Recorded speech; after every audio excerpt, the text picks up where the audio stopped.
Oi, mãe. Mas eu mandei pra você, mãe.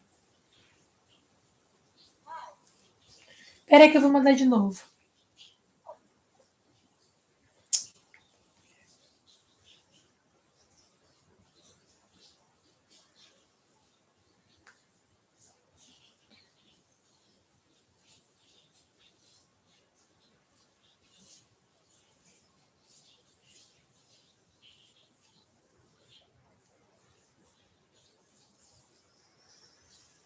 Deu 6h30, então eu vou começar, tá?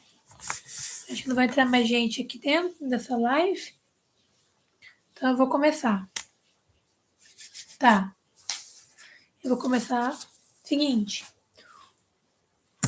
O primeiro ponto de deontologia são os princípios fundamentais,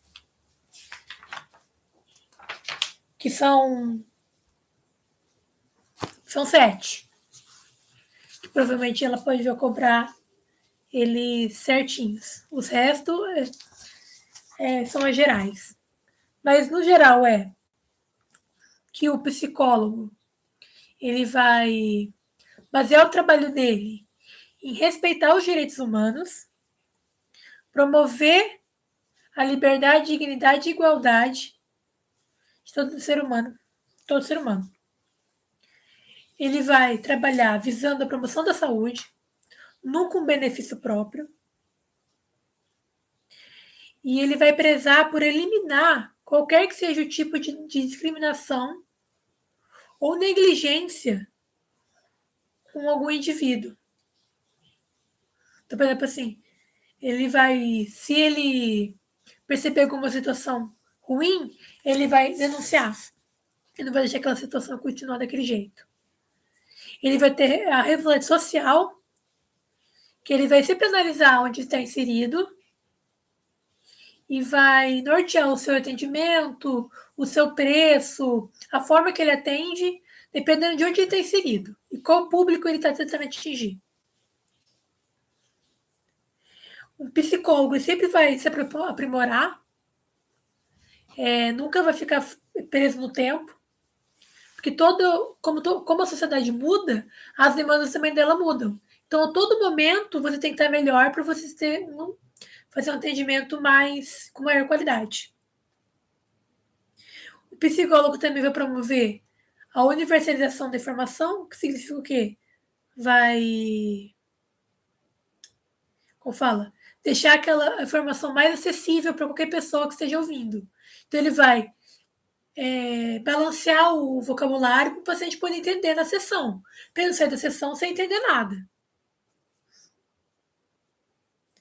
Também ele vai fazer o exercício da profissão de meio digno, que respeite os direitos humanos na hora de atender o paciente também. Então, ele não vai fazer nenhum tipo de discriminação e nem usar nenhum tipo de juízo de valor na hora de atender o paciente.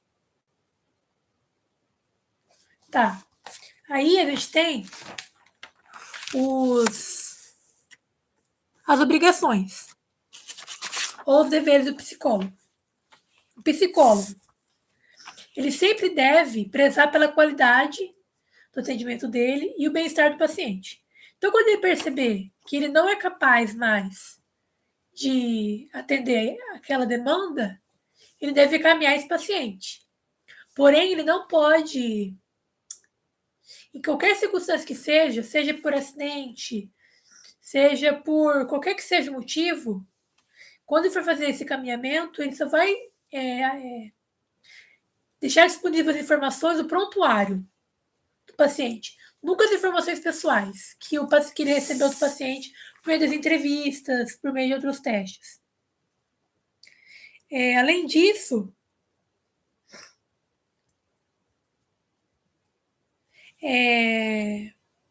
quando for em questão de calamidade pública, o profissional ele é convocado a prestar serviços gratuitos para a comunidade. Isso é um dever do psicólogo. O psicólogo também tem que explicar para o paciente todo o procedimento que ele vai realizar para cada sessão, quais são os direitos dele e como ele pode reclamar por esses direitos.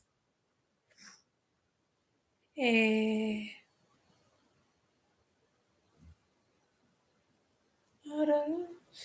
também avisar o paciente que ele tem direito às informações após o fim da sessão, ou do teste, ou do que seja.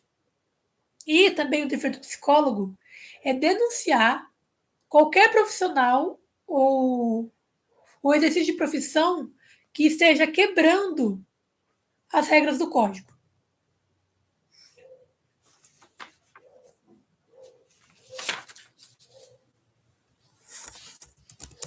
Tudo certo até aí? Não tá falando nada? Tá. Vou continuar então.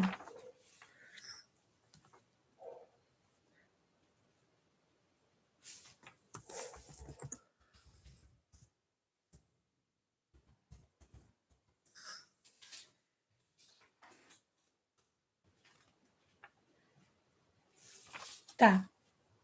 O profissional, ele é proibido de praticar qualquer ação contra os direitos humanos. Então, ele não pode discriminar, ele não pode tratar mal. Qualquer, qualquer fator que seja contra os direitos humanos, ele não pode praticar. Ele não pode induzir convicções aos pacientes de nenhuma maneira possível. Ele não pode se aproveitar desse conhecimento que ele tem de psicologia para benefício próprio ou para prejudicar algum indivíduo. Ele não pode ser cúmplice de pessoas que exerceram um exercício ilegal da profissão ou qualquer pessoa que fez algo errado. Não denunciar quando perceber alguma coisa. Prestar serviços psicológicos utilizando práticas que não são vinculadas, não são comprovadas cientificamente e que não são reconhecidas pelo código, pelo conselho. A emissão de documentos psicológicos sem nenhum tipo de fundamentação e qualidade. Utilizar testes e modificar a sua validade, modificar os resultados ou adulterá-los por algum tipo de benefício próprio. Estabelecer uma relação de vínculo com o paciente da maneira que isso atrapalhe a continuidade do atendimento, diminua a qualidade dele. Além disso, o fato de trabalhar como avaliador, por exemplo, de uma empresa, e um paciente que já é seu, também já está errado, porque você não pode trabalhar em nenhuma circunstância com uma pessoa que você já conhece. Até mesmo quando isso acontece. E por fim, você nunca pode expor os dados do paciente.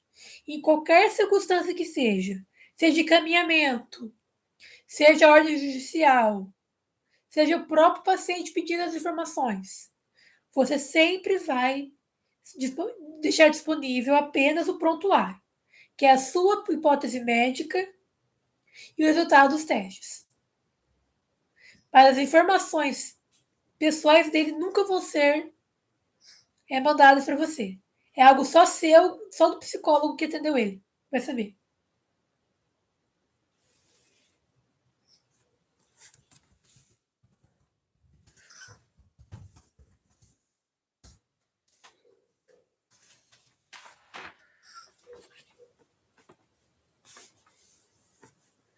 Existem algumas requerimentos se um psicólogo quer interferir no atendimento de outro psicólogo. São 3. São o fato de, às vezes, o psicólogo que está fazendo atendimento acontecer algum problema com ele, ou de o atendimento dele não está sendo de boa qualidade, Então, por prezar o bem-estar do paciente, você intervém. O desejo do próprio profissional que está atendendo aquele paciente ou do paciente de interromper esse serviço. E também casos de trabalhos multidisciplinares, que tem vários profissionais atuando.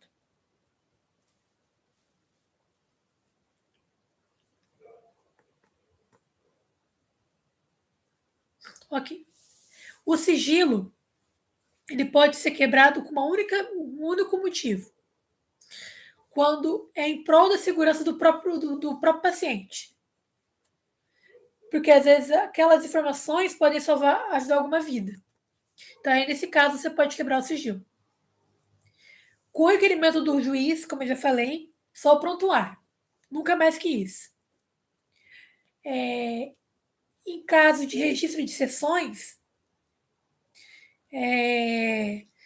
como a gente já falou em psicometria, você vai ser acordado pelo sujeito se ele quer fazer aquilo ou não, e você vai guardar aqueles documentos por até 5 anos. E se por alguma coisa acontecer, você que vai ser responsável por esse vazamento. No caso de demissões ou desligamentos desse profissional, ou desativação do próprio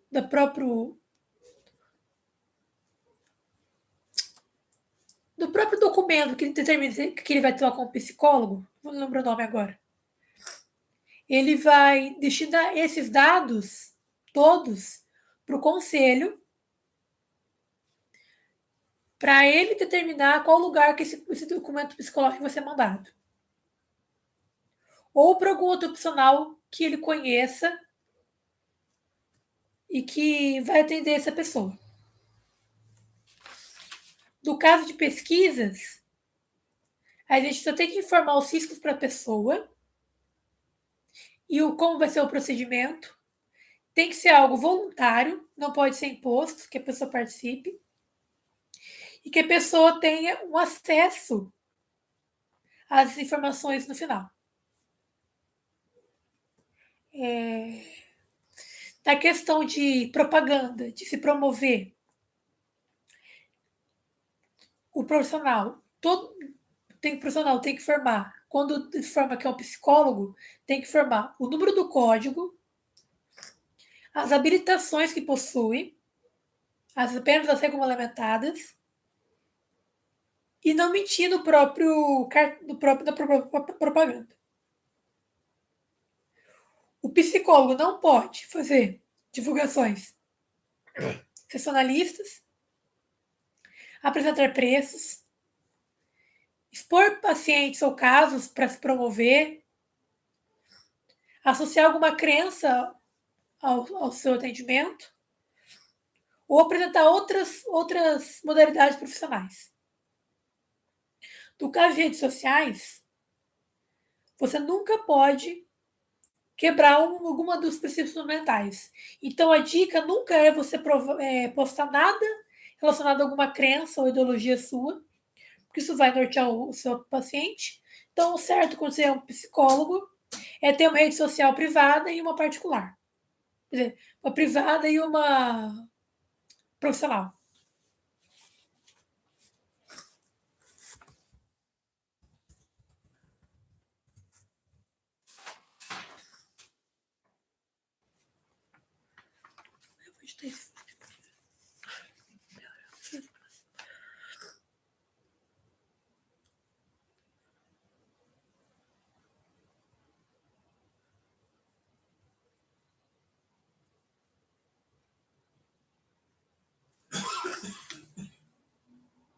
Tá. A gente tem agora as práticas alternativas, que são as práticas que complementam o atendimento do psicólogo. Ela não vai substituir a terapia e os testes, as coisas todas. Ele é só uma prática para complementar o atendimento. Essas práticas são fiscalizadas e regulamentadas pelo Conselho. São a apicultura, que até 2012 era somente usada por psicólogos, Só que o CRM determinou que agora é deles, então você não pode mais expressar que você tem apicultura no seu.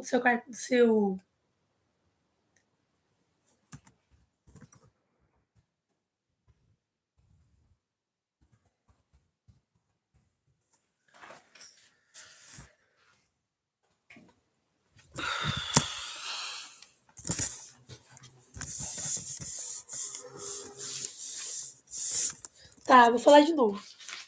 Mas a gente tem a apicultura, que é uma prática que até 2012 só o psicólogo podia usar. Porém, a partir desse ano, o CRM entrou numa liminar e instituiu que isso é exclusivo da medicina. Então, se você expressar que você tem essa capacidade, ou em rede social, ou na sua publicidade, você pode receber um processo do Conselho de Medicina. Porque você está realizando um serviço ilegal da profissão. Além disso, a gente tem a hipnose. A hipnose ela tem dois tipos. Porém, é utilizada a hipnose clínica, que ela tem a função de auxiliar na diminuição de fobias e transtornos alimentares, em alguns casos de ansiedade. O motivo que a de palco não é muito usada e não é bom você usar ela é que ela pode ocasionar um condicionamento do paciente e, além disso, a regressão, que o paciente volta a sofrer algo que ele já está guardado, o que não é o objetivo do tratamento. Tá. Mas a gente tem os coaches. Coach, na primeira instância, era nada mais que um aconselhamento profissional feito por um psicólogo. Então, ele não é uma categoria profissional. Ele é só um aconselhamento profissional. Geralmente, ele é feito pelo organizacional e só. Porém, ele extrapolou e como está hoje em dia, como a gente vê nas mídias. A gente tem a PIX, que é as práticas alternativas praticadas no SUS, que a maioria delas não tem regulamentação científica total, por isso que o Conselho de Psicologia não aceitam elas, então os psicólogos não podem utilizar elas. Tira da apicultura, entre elas podia ter há pouco tempo, porque é uma das PICs, mas as outras ele não pode nem pensar em praticar. E a constelação familiar, que há pouco tempo deixou de ser uma prática aceitável.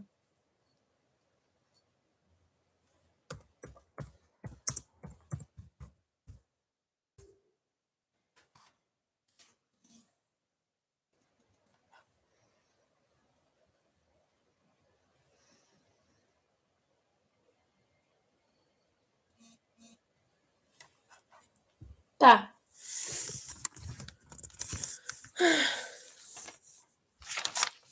A gente tem agora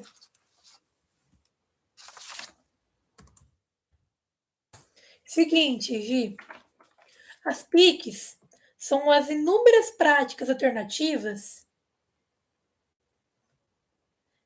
do PIX. A única permitida é a apicultura. Porém, por causa do CRM, não pode mais o psicólogo aplicar ela. Mas para o conselho ele pode. Todas as outras não podem. São inúmeras. Quiropraxia, fitoterapia, reflexologia. Tem que ver no slide aqui, porque eu não lembro de cor, não. Entendeu? O importante não é você saber quais são. É você saber que a apicultura está numa dessas PICs e ela é a única permitida pelo conselho, mas não, você não pode exercer ela hoje em dia. E o psicólogo, mesmo praticando dentro do SUS, ele não pode utilizar essa PICs mais. Porque nenhuma delas realmente tem uma comprovação muito científica.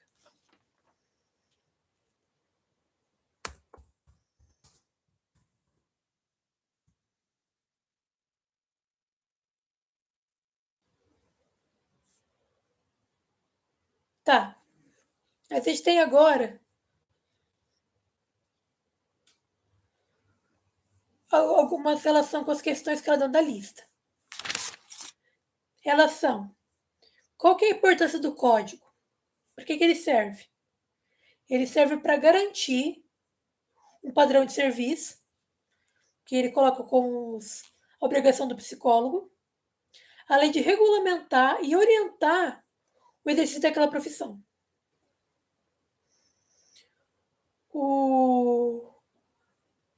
Os pontos importantes quando você construiu o código, você tem que valorizar os princípios fundamentais como eixos para orientar a relação do psicólogo com a sociedade, com a profissão e com as entidades governamentais.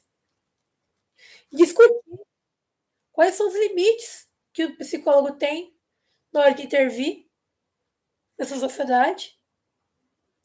E além de contemplar a atuação desse psicólogo no meio multidisciplinar.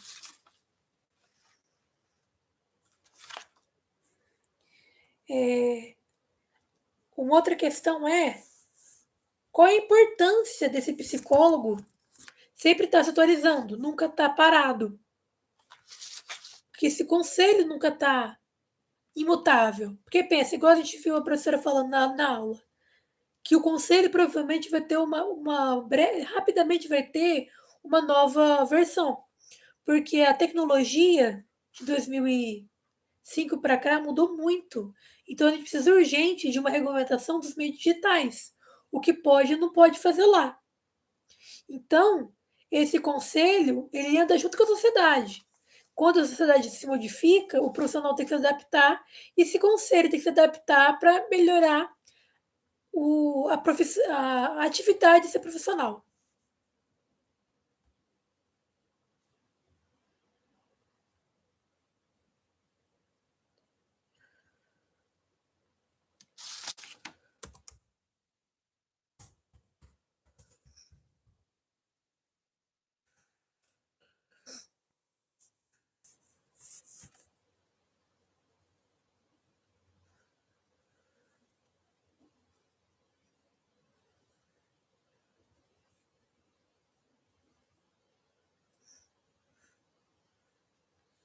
Tá. O último ponto, que não está na lista, mas quando ela passou, ela falou que vai cobrar na prova, no geral, é o processo de denúncia. Como isso ocorre e quais são as penalidades quando isso acontece. A gente tem a primeira etapa, que é o recebimento. E quando você denuncia o profissional que realizou alguma atividade indevida, e essa denúncia chega no COF, que é o Comitê de Orientação e Fiscalização. Caso essa orientação, essa denúncia, seja percebida realmente como verdadeira, ela é levada ao COE, que é a Comissão de Orientação e Ética. E caso não seja, ela vai ser destruída, arquivada. Aí a gente entra na fase preliminar, que é quando você notifica a pessoa que foi denunciada para se defender. E nesse caso, tanto o denunciado quanto o denunciador têm que estar presentes para falar as suas partes.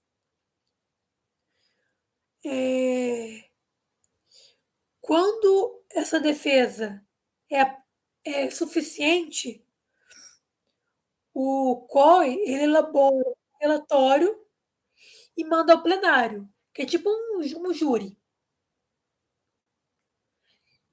Aí esse júri demanda sobre essa denúncia, ele vai lá para contestar mais uma vez e é feita uma audiência com testemunhas e um julgamento.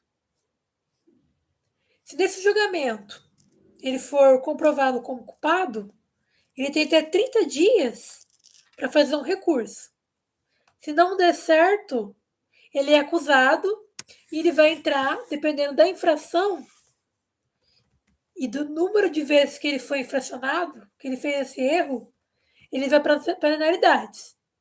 Que primeiro é uma advertência escrita, depois disso é uma multa, uma assessora pública, que é você está associado toda vez que você colocar o seu código, seu número do código no sistema, vai estar um aviso que você fez alguma infração. Para sempre. Aí você tem a suspensão de 30 dias do exercício da profissão. E por último, a gente tem a cassação. É quando a pessoa não pode atuar nunca mais. Quer dizer, pode atuar por até 5 anos, até ela, mesmo que você fizer requerimento. O tempo mínimo é 5 anos.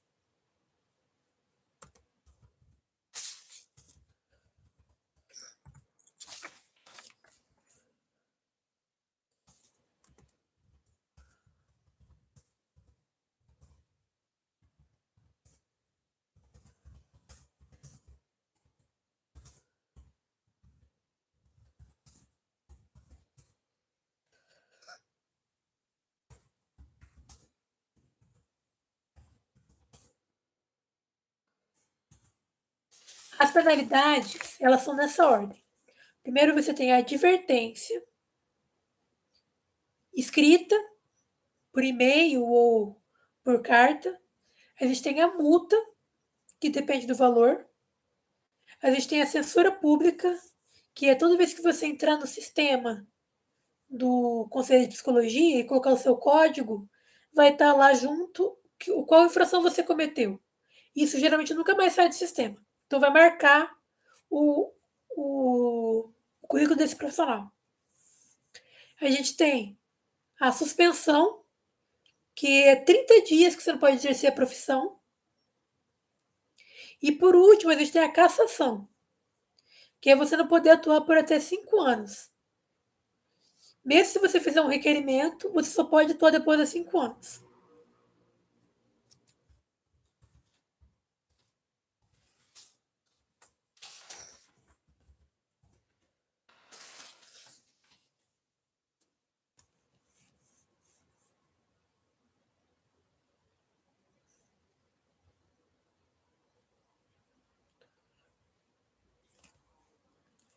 Então vamos fazer o seguinte: todo mundo que estava presente nessa live, e se quiser avisar no grupo, para avisar.